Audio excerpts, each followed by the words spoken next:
All right, we are recording.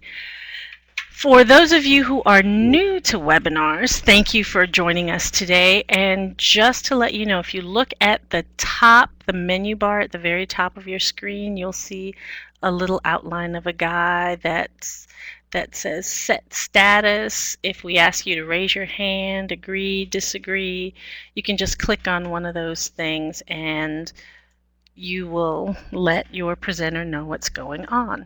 If you have any difficulties during the webinar, just write it down in chat and I will see it. All of your microphones are muted right now and everything's going to be in chat. So if you have questions, if you have any issues, just write it down in chat and I will pass them along to our presenter. Are there any questions now? And just to practice, what I'd like you guys to do is go up to that little person with his hand raised and raise your hands, please.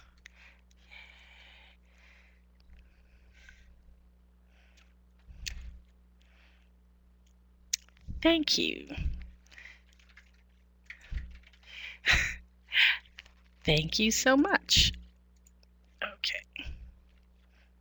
So our presenter for the day is Joyce Chapman. Joyce is fairly new to the State Library of North Carolina. She's the consultant for communications and data analysis. And Joyce gave this presentation at 2 of the summer reading program workshops. And we thought it was so valuable that we asked her to do it again today. So Joyce is going to be talking about summer reading program, using your data to tell your story and evaluate your programs. Okay, here I am. Can everyone hear me? Are all those hands raised because they can hear me? Yes, okay. It's good to be here with you all today. This is my first time doing a webinar, so hopefully we will not crash and burn. Here's our agenda. We're going to talk about why data is important, using data to explain the value of summer reading programs, and using data to improve our programs. We're going to start with why data is important. Data is really important for 2 different audiences, external audiences and internal audiences. And external audiences are people like your funders, maybe county commissioners, trustees, board members. Data is integral to your ability to prove the value of your programs and tell your story to these external audiences. Data is also really important internally when we aren't trying to necessarily prove anything to anyone.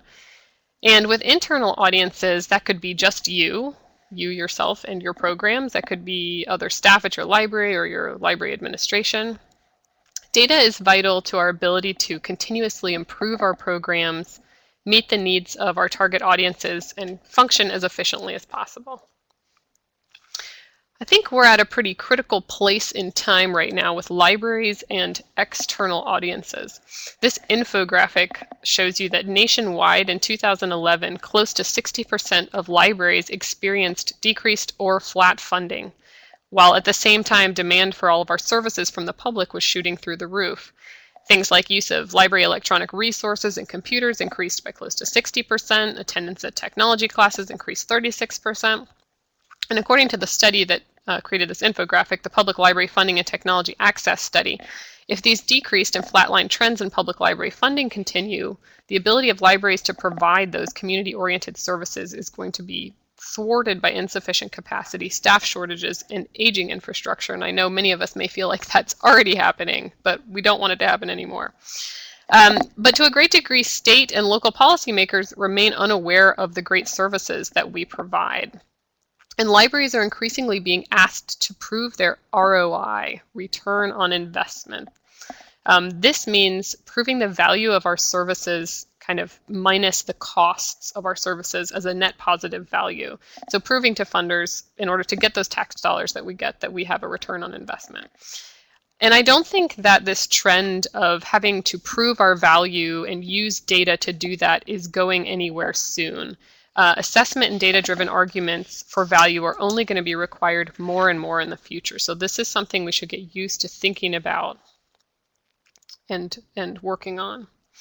It's also hard for us to remember that while we all intrinsically understand the value of our services, nobody else does, right? Your county commissioners, your legislators, funders, they may have no idea what services we provide outside of books. And these people may not have set foot in a public library since they were 5. So data can help us clearly articulate our claims about the value of our programs and services so that we can explain not only what we are doing with tax money, like buying books, buying computers, but how our services meet an existing community need or work towards our core mission, things like, maybe how we improve early literacy. You all, those of you working in youth services, are the ones who have to be able to explain the value of summer reading programs or other youth service programs. And providing proof of that value means having data and telling a story with that data. And remember, we're maybe not even just talking about external audiences when we talk about explaining the value of summer reading program. You might have colleagues within your institution that don't really understand what you're doing or why it's as valuable as some of the other services that the library provides. So it's great if you can get used to telling a story and explaining why these programs are really important, not just to external people, but also to those inside your library working with you. So I am going to tell you a story. It's my version of the story about why summer reading program is important. And if you like my version of the story, you can feel free to take it, to repeat it as much as you want. We're going to email you a handout that has all the talking points I'm going through. So you don't have to write them down. They're all on this paper. And I'm also going to show you where you can get any of the charts and graphs that I'm going to show you to go with the talking points. They're all online and available to you. Before I tell that story, I want to talk shortly about the importance of context. So any and all data is meaningless without context. And a huge part of being able to use data to make a point or convince someone of your argument is providing a good context for the story that you're trying to tell. I'm going to give you 2 examples. Here is the first one. So here is a data point completely without context. 43% of children in Robeson County live in poverty. Now, I have a little context for that from my life. I can tell that that looks like a kind of high number. But my first questions when I see that are, compared to what? Is that typical or is that atypical? Without context, I don't really know what to think about that piece of information. Add some context to this data point, and suddenly we can see that 43% of children in Robeson County live in poverty, and that's compared to the North Carolina average of 25% and the national average of 23%. So the rate of children living in poverty in Robeson County is 72% higher than in North Carolina as a whole. And with that added context, suddenly the impact of that data point is a lot higher and a lot more valuable than without the context. Here's a more opaque example. I could tell you that North Carolina public libraries have an average of 1.93 librarians per 25,000 capita. And besides sounding like gobbledygook, and who knows what that means, your reaction is probably, so what? Is that high or low? Is there any other data that's related to that that could provide context for this? Because it's pretty much a number that I don't care about in the form that I've presented it to you right now. So here's the contextual story. North Carolina public libraries receive 19% less local funding than their counterparts across the southeastern United States. And perhaps due in part to this lack of adequate funding, North Carolina libraries have an average of 45% fewer librarians per capita than the regional average. So when you put it like that, that data point really strikes me. I think, wow, I can't believe that we have all of these library schools in North Carolina, and yet we have 45% fewer librarians per capita than states like Alabama and Mississippi combined. So those are just 2 examples about how we need to prepare context and how important context is to using any data that we have to tell a story that actually impacts someone's thinking or makes them care about the data that you're sharing with them. Okay, so now to the actual story I was going to tell about why summer reading program is important. I think there's 3 steps to telling a story. The first is building your context, setting up all that contextual data, and then explaining how your service fits into that context, and then closing out with your argument. So a lot of this story that I'm going to tell you is the national education and economic based context for why summer reading is a valuable program. Over the past 20 years, national data shows that consistently, 30 to 40% of fourth graders in America don't have even basic reading proficiency. And that story is similar for eighth graders, a lesser percentage, let's see here, 25 to 30% of eighth graders do not have even basic reading proficiency. These scores that you see here are from the past 2 decades, and below basic is that bottom bright green that we're seeing. If you look at that across the decades, you can see there's not a trend that we are doing a lot better in this over time. This is a consistent problem that we've had for decades. It's not going to go away tomorrow, so it's a problem that needs to be addressed in our community. It's also not a problem that runs straight across the demographic board. If you look at the lowest scoring quartile, or the lowest scoring 25% of fourth graders, there's facts about those people here on the left-hand side of the screen. So 33% were white. Compare that to the national average of our population, which is 64% white. It's about half as many. Double as many low-scoring children were black as we have in the population, 25% instead of 13%, and twice as many, again, similarly, in this lowest scoring bracket were Hispanic than we have Hispanics in the actual population. Perhaps the most telling fact here is socioeconomic status. A full 3/4 of all these children scoring in the lowest bracket of reading for fourth grade were eligible for free or reduced school lunch. And if you look at the highest scoring people, which is over on the right-hand side, 75% and above, that's skewed compared against the population in the opposite direction. And in fact,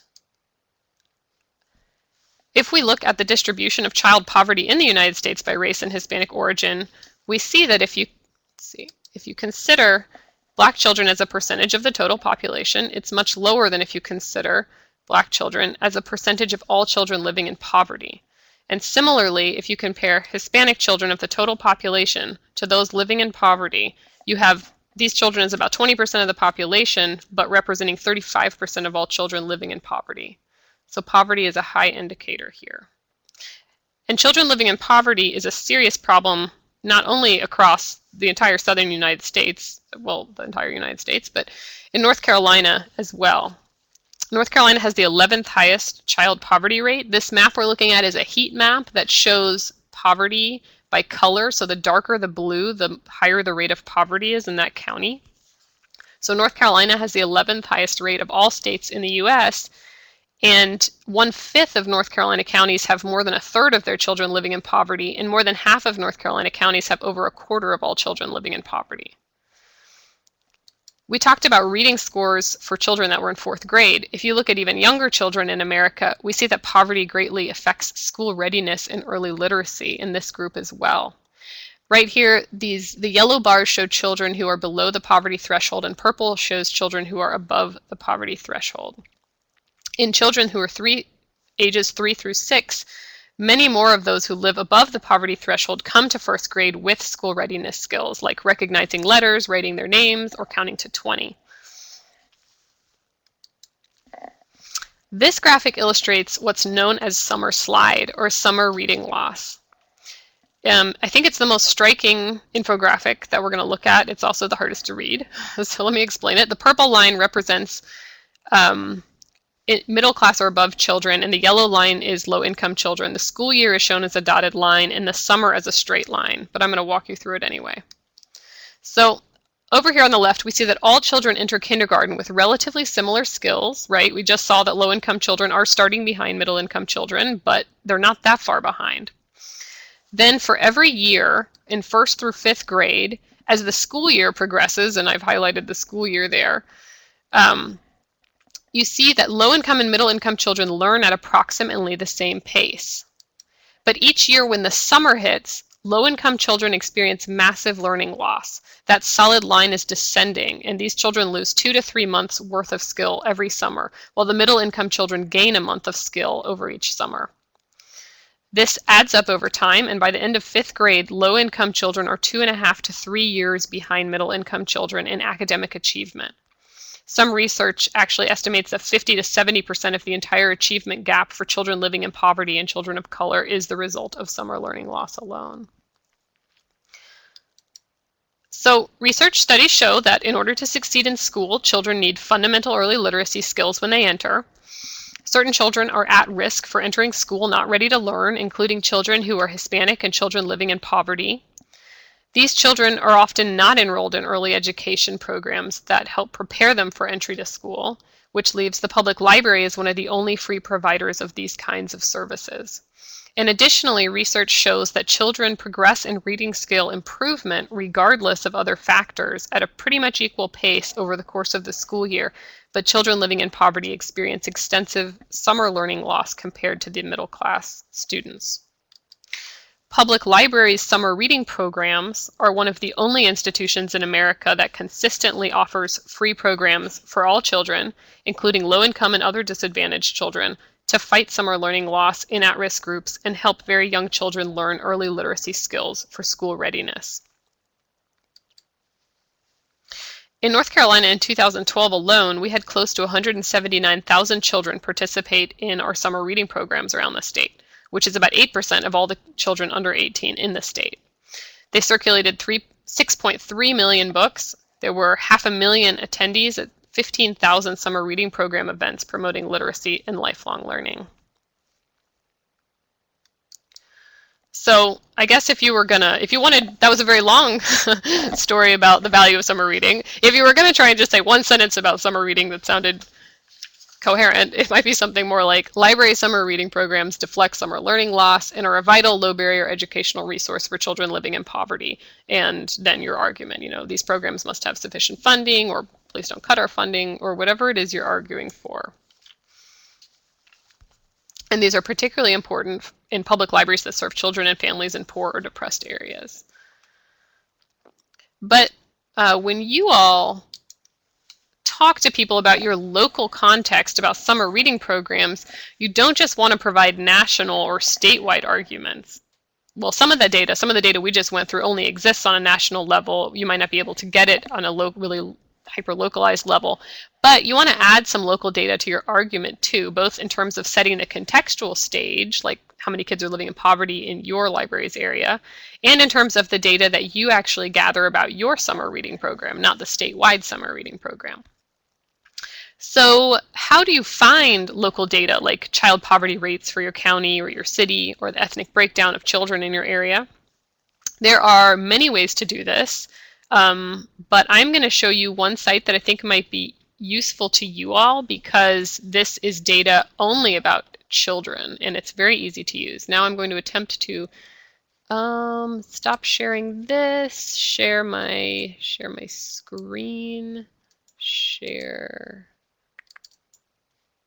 Okay, hopefully you all now see my, yes, okay. This is a website. It's in the slides, so you have the link.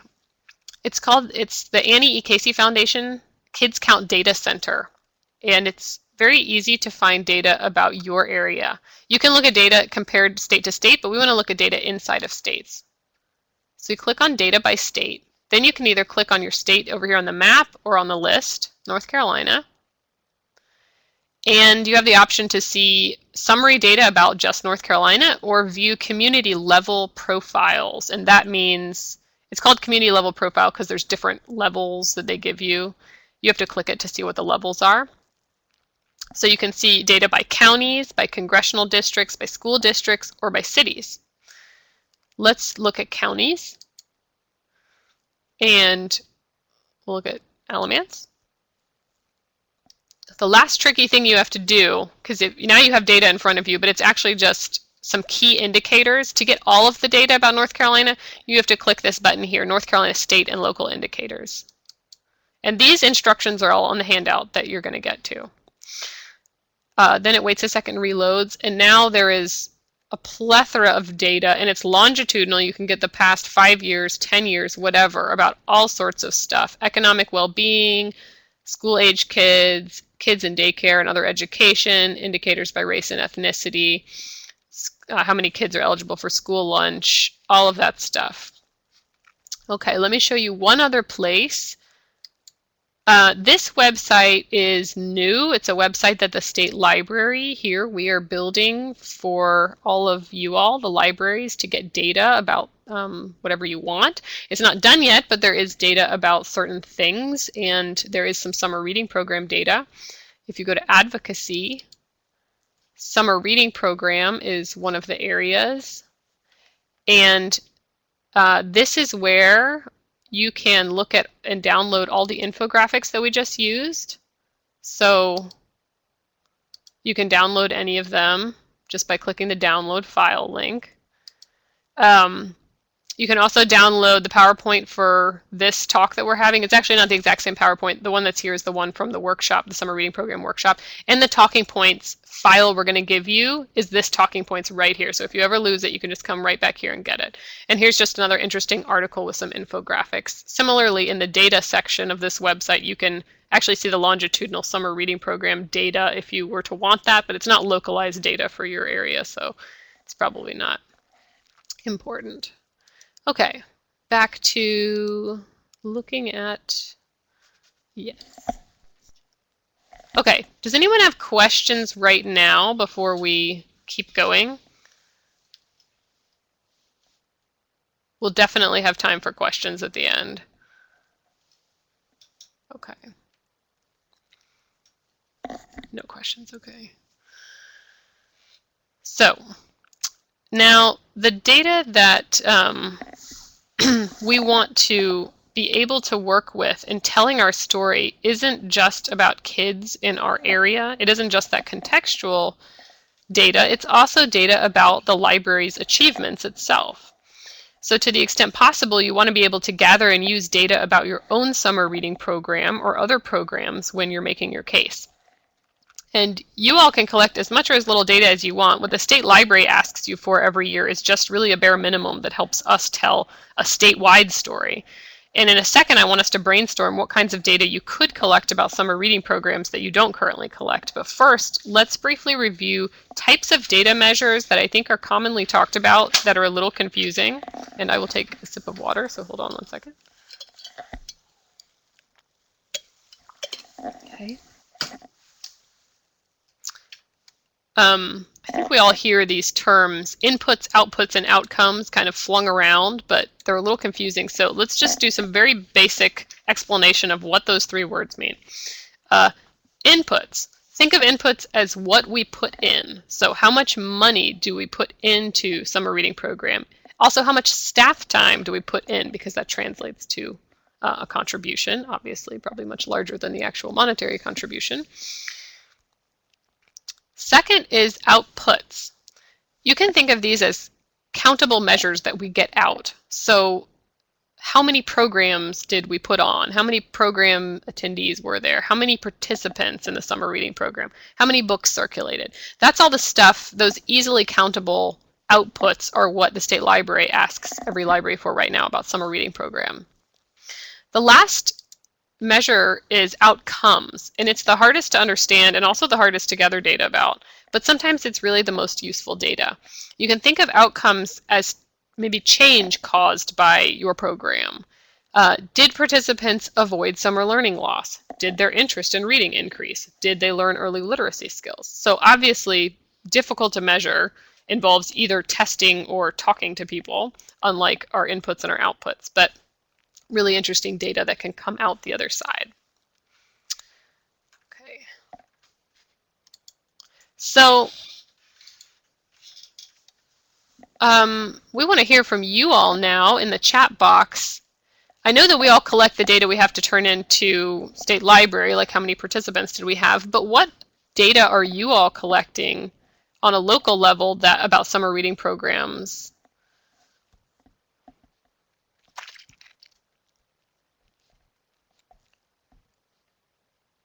Rebecca is collecting how did you learn about our program? Are you asking that, do you have people fill out a little survey or something? Is this is when they register? Okay, what school do you attend?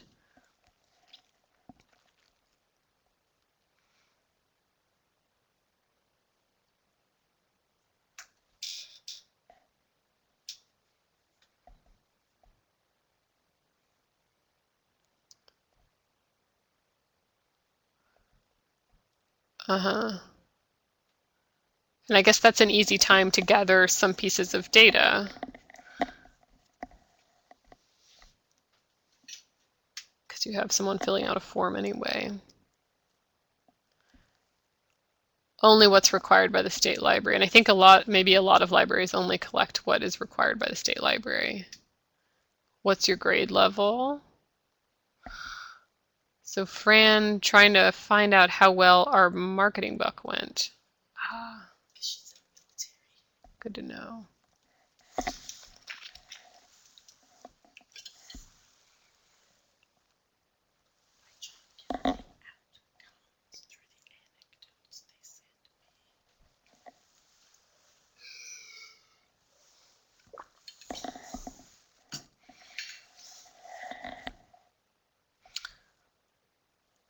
Oh, right, good point. So not only are we interested in how they learned about the program, we're trying to see which of our marketing techniques reached the most people. Was it, us coming to talk to the schools? Was it some flyer we put up in the bus? Right. So Sharon says they do a focus group at the end of the summer reading program for all audiences using a plus delta format. Connie collects what's required as well as the grade level and if they attend a preschool.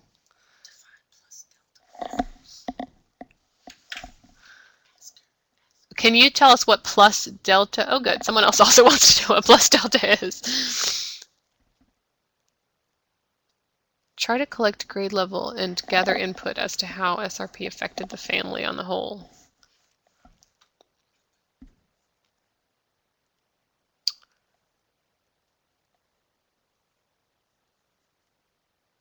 Okay, great. So Jackie collects the number of books read.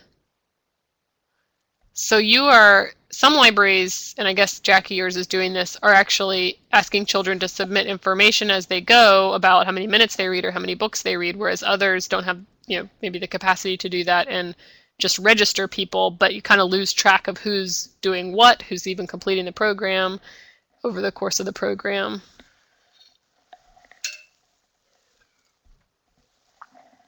And Sharon, excuse me, asking what went well and what we could do better. That's in a focus group that Sharon's library has at the end of the summer. Okay, plus delta is the positive things and the changes.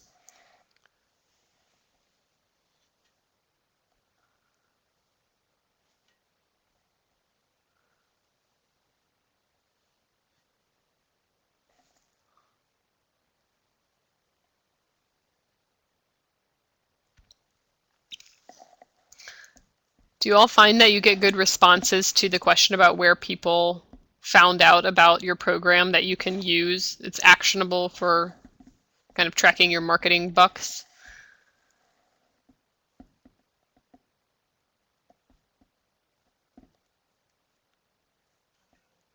Okay, Fran Camp Lejeune, count minutes for children and books for adults.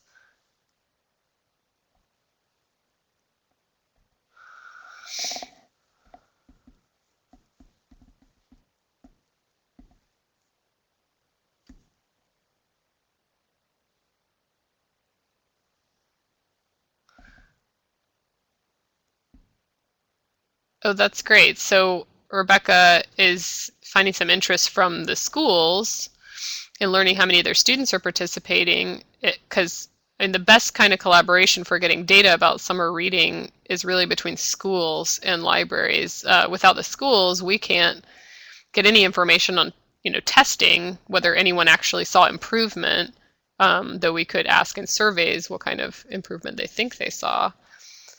But okay, Rebecca says it seems clear that our old methods of classroom programs are not reaching the parents with the information about our programs. That's a good idea. And I'll just go ahead and put the next question we have out here, since I think we might be morphing into that anyway, is what kinds of additional data can you all brainstorm? Like, what could we collect about these programs that would help us tell a compelling story about our value? Whether that's a story to ourselves that would help us run our program better, or a story we could tell to external funders to help sate their need for a value proposition.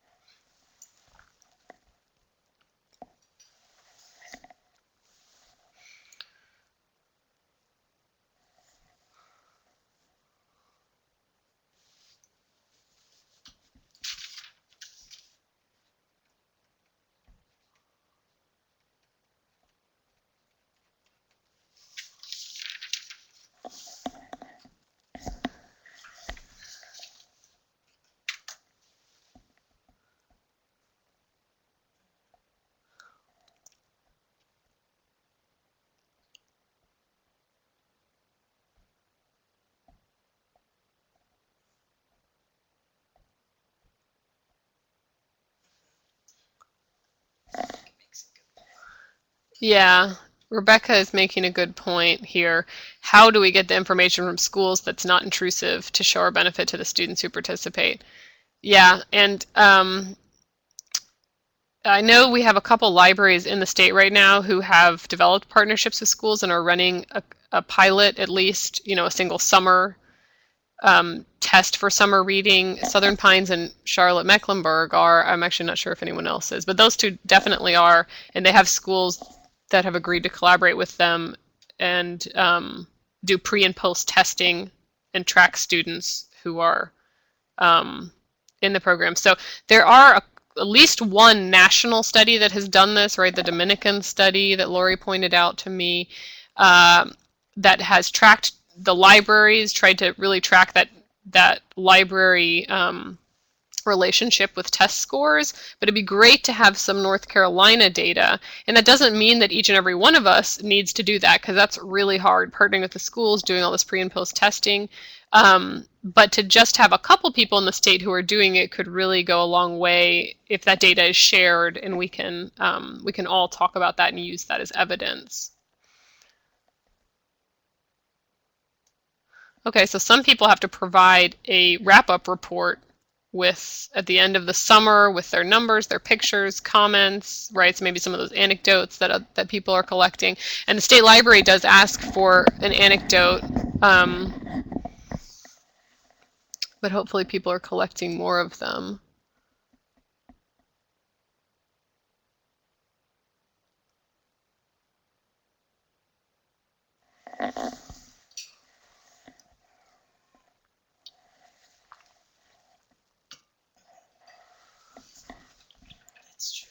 Right. I wonder how many kids are.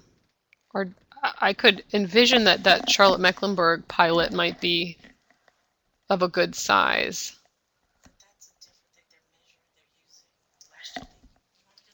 Sure. Lori knows something about the Charlotte Mech one.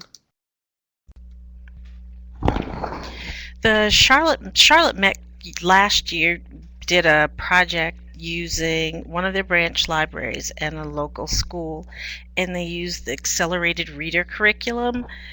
Um, so whether or not you agree with accelerated reader or what it tells you about a child, the kids would come in and check out books and take the accelerated reader tests at the library. The school was very pleased with the number of kids who participated. But again, what does that really tell us about what we're trying to do about creating that lifelong love of learning and increasing the literacy of the children? They can take the accelerated reader test, but what else does that tell us? And the Dominican study, it did have a very small number of people, and primarily what happened with that study, and it's been a while since I read it, is that the students who, especially the low income students, and we see it all the time, they didn't follow through till the end. We don't have a captive audience like schools do that we can make them attend all programs all summer. So the attrition rate in that study by the end was very low. They started out, I think, with around 500 kids, and then it was 149 at the end. But I can send the link out to that study with the handouts, with the handout that we're going to be sending from Joyce. Okay, I'm muted. And I believe I spoke with someone. I think Charlotte might be doing something different this year, because I was talking to someone and they said they were partnering with the schools some of the poorest schools that had the poorest student bodies to track, I think, a larger number of kids, but I don't know how they're planning on doing that. So yeah, I think next year we will find out. So let's keep our ears and eyes peeled for that, and hopefully we'll get that shared data from those libraries that are venturing into this territory. Does anyone work with the Parents as Teachers program?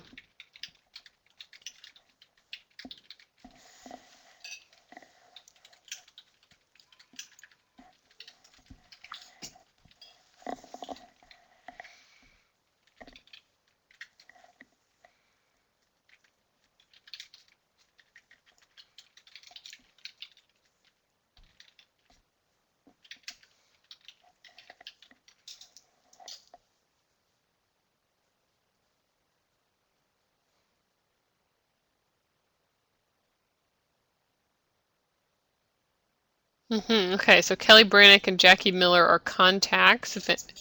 Oh, just kidding. Kelly Brannick is actually Lori Special in disguise due to our login needs here at the State Library. So Lori Special and Jackie Miller are people to contact if you would like more about the Parent as Teacher program. And well, in case no one had ideas, I had some random ideas here off the top of my head that some of which we talked about, right? Completion rates or something you could collect, and it's tricky to do, but there is increasing pressure, I think, from administrators not only to do program registration, but to have some idea of how many people are sticking around and what that attrition rate is.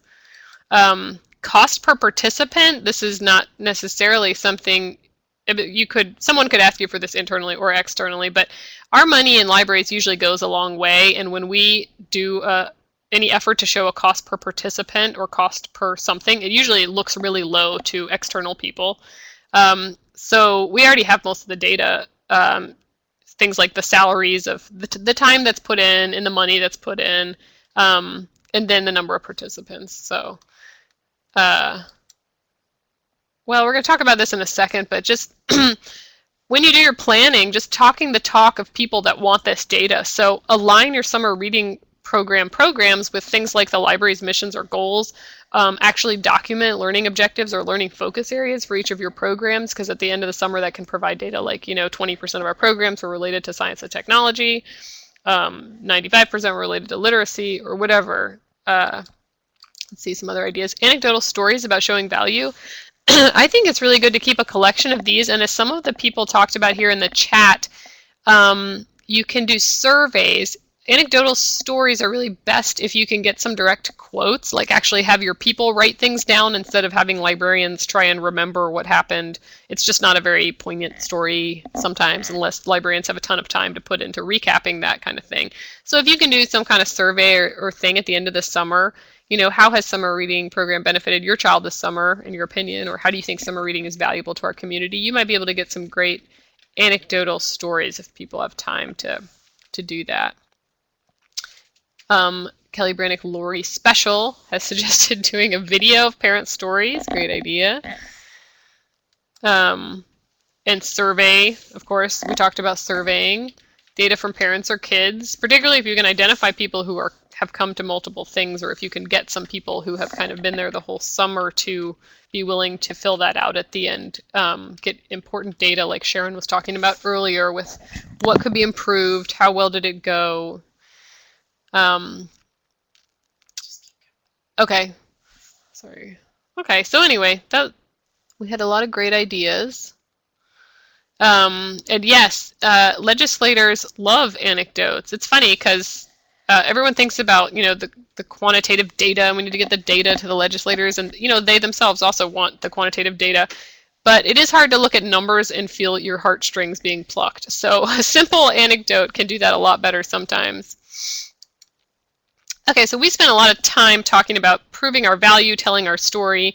The last thing we were going to touch on was using data internally to improve programs. So let's talk about that for a minute. And there's probably a lot more on this subject that could be said than what we're going to say here.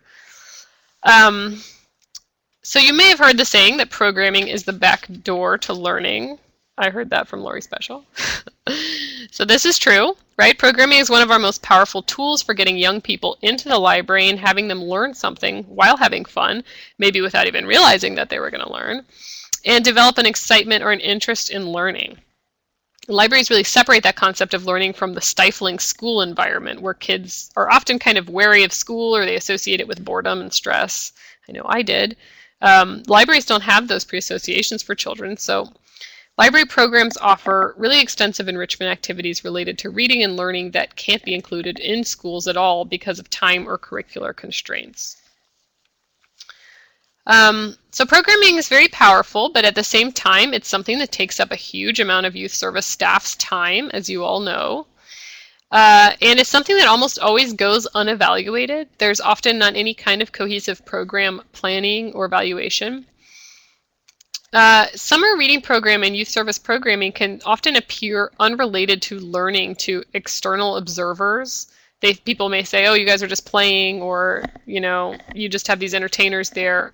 And that's dangerous because it can mean it's one of the first things to get thrown under the chopping block when funding's tough. So it is important that we document I'm going to go over this in a second. Let's see, next slide. Okay. Now we think strategically about program planning, and that's both for our own benefit because so much of your time and effort does go into program planning, and you want to evaluate the programs and make sure they're doing what you hoped they would do, learn how you could improve them to better meet user needs, and also useful in order to be able to document and prove to administrators or funders or whoever needs that documentation that your programming is related to learning and to the library's mission. So in planning, it's good to have goals, have expected outcomes, align programs with the library's mission, which of the library's missions and goals does this program align with, and to document those things. Then at the end of the year, you can simply tally a few columns in an Excel spreadsheet and know what percentage of your youth programming was connected to which goals, etc., how many participants participated in activities related to, whatever, science. So let's see. What kinds of questions can we ask ourselves when planning a program? Please feel free to shoot up other ideas. Here's just a few. Before doing programs or launching into programs, think about what you want to accomplish through that program and what library goals does it align with. What specific areas or skill sets are you trying to teach children through that program? What kinds of questions could you periodically ask participants or parents in order to get useful feedback for improving programs in the future? Anybody have some more ideas? Or anything you want to discuss about kind of documenting data and collecting data on programming?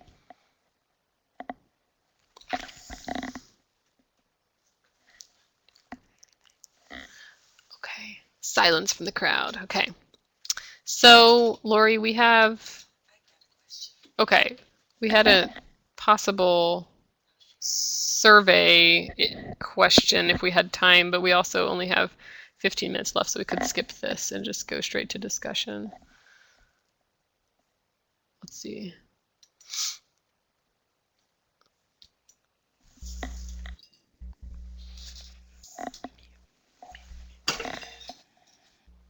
While Sharon and Jackie are typing, going back to that question, can you go back one slide for a second, Joyce? Going back to this question of what kinds of questions you can ask yourself when planning a program. To help you guys think about these kinds of things, would it be helpful to have some sort of summer reading program, overarching summer reading program goals other than the ones, to help children love reading, stop the summer slide? Would you all like more specific goals from the state library as to what you should be looking for?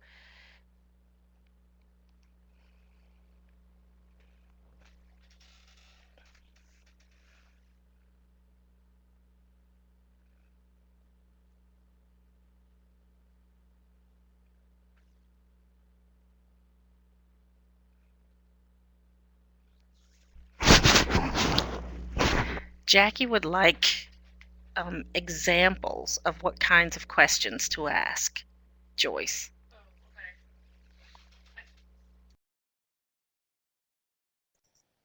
I think that, surveys can be useful for all sorts of things, but it's really hard for us to get at outcome data in libraries. And while opinion data is not like real outcome data, we can't actually tell whether someone's knowledge improved.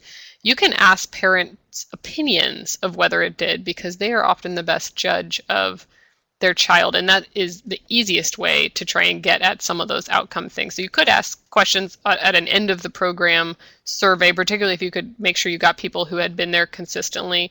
Like, in your opinion, has your child's reading skill improved in any way due to summer reading program? Or in your opinion, has your child's interest in reading or learning increased as part of this program? Do you think participation in this has helped your child be ready for school next year? did it help your child learn early literacy skills? Or you could ask something more specific, like, is your child better at counting or recognizing letters? Has your child pursued research into anything we learned about at our programs? Because often I think, or I could be wrong, but I think sometimes programming is to kind of present something and then hope that kids go check out books or go get interested in researching that kind of, the way we presented it in some fun way, but to get them more interested in that. And then, of course, surveys are also just great for program improvement. So not outcomes, but things like Sharon's end of program focus groups, where we talk about what could we do better or what would you like to see, feedback like that. Yeah. You've got, Rebecca and Sharon kind of hit on the same thing. For those of you who haven't heard of it, there's a national program that wants to address the need for all kids to be able to read on grade level by the end of 3rd grade. And there's been some discussions with the directors of doing a statewide program to help libraries work within their communities to do just that. And it kind of goes back to Rebecca's question about more of the branches in her library sliding toward more food and prizes and not focusing the programs on literacy. While I love food, I work for food, and prizes are great. Sometimes those incentives are what get the kids in. However, we can't lose sight of why. And I think many libraries lose sight of the why. It's great to have these prizes, but why are the kids there? It's so they can learn. And one of the things that we have to remember too is kids learn in all sorts of different ways, and they learn all sorts of things. So if you think about that whole Every Child Ready to Read curriculum, you can use that for every grade level, because whatever you're doing, we're teaching them vocabulary, we're talking about science, we're talking about decision making. So when you're thinking about what your programs do, don't limit yourself just to that reading part, because reading happens and learning happens all sorts of ways. So think about what your programs are doing more holistically, not so narrowly in terms of, can this kid read this word? It may be that he may not be able to read that word now, but he knows that vocabulary word and he can use it in a sentence. Jackie says that she quit giving prizes a while ago, and not many people miss them. That's true. I know lots of libraries who've gone to giving out books at the end of the summer. I know as a parent, I do not need another Happy Meal toy. And so, think about what the purpose is, what you're trying to accomplish. And I think that goes back to those outcomes. Those outputs are why you have the prizes. If you come today, you will get some cheap tchotchke. But that outcome, what you're trying to change, what you're trying to help that child achieve, is not just coming in and getting that prize, but some long-term goal or some long-term change.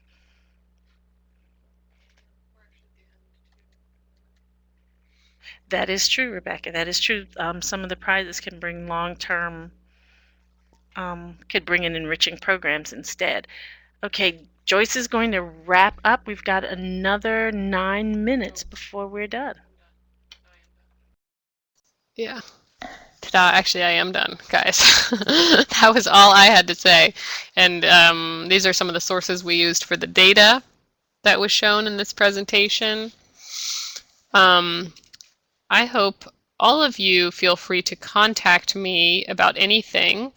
This is my email and my phone number. I'm on the website as well as the consultant for communications and data analysis. If you have questions about survey design, you want me to help look at your survey, I'm happy to do that. If you have questions about other evaluation or assessment activities you want to do, I'm happy to talk to you about them. I'm not an expert on youth services, so if you have questions about that, contact Lori Special. But you can contact me about the evaluation survey or data analysis stuff for anything, not just youth services. We've got a question. Okay, we have a question. Where is the question? The question is from Sharon. How many opinion surveys are necessary to get a representative sample? The difficulty lies in finding the easy tool to which to measure what we do. Yeah. I think for very busy people, sometimes a place I used to work implemented something right when I was leaving that was a mini evaluation per week, just like these quick and easy. Oh, Lori, can you turn off your, mute yourself? I have an echo. There we go. We know how to fix that. It should be fixed now. Evaluation a week. So it was like these quick, tiny little surveys they would do, but they'd do them every week, and they'd test a different little thing, or they'd retest the same thing. They'd ask a few people, or test something on the website every week. Then there's the larger ones that you do that take a lot more time and planning, but you might get a lot more answers. So I think the more important question with opinion surveys, if you're trying to get everyone's opinion, is that you are getting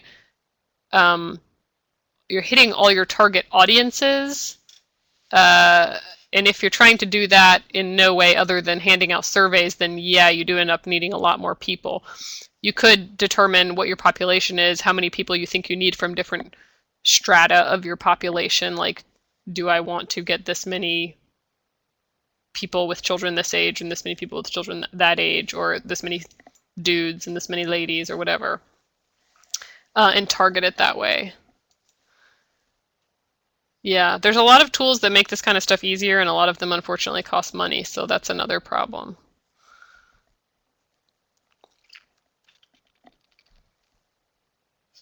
This will have a question about this being available. This webinar is being recorded, and it will be available from the website. All of you signed up for this, so you will be getting an email that has links to the handouts and to where the webinar is and to some of those data sources that we showed. So yeah, this will also be posted on NC Kids. So anyone who's on that will see a link to the recorded webinar. Great, thank you all for coming. So if no one has any other questions, this is Joyce Chapman. I'd like to thank Joyce Chapman for doing this webinar today. This is her first webinar. I think she did a great job. And again, if you have any questions about data, statistics, surveys, contact Joyce. And if you need if you can't remember where to find her, or you need to get in touch with her and can't get her, just send me an email. This is Lori Special, Youth Services Consultant. And thank you all for joining us, and have a wonderful Memorial Day. Bye-bye, everybody.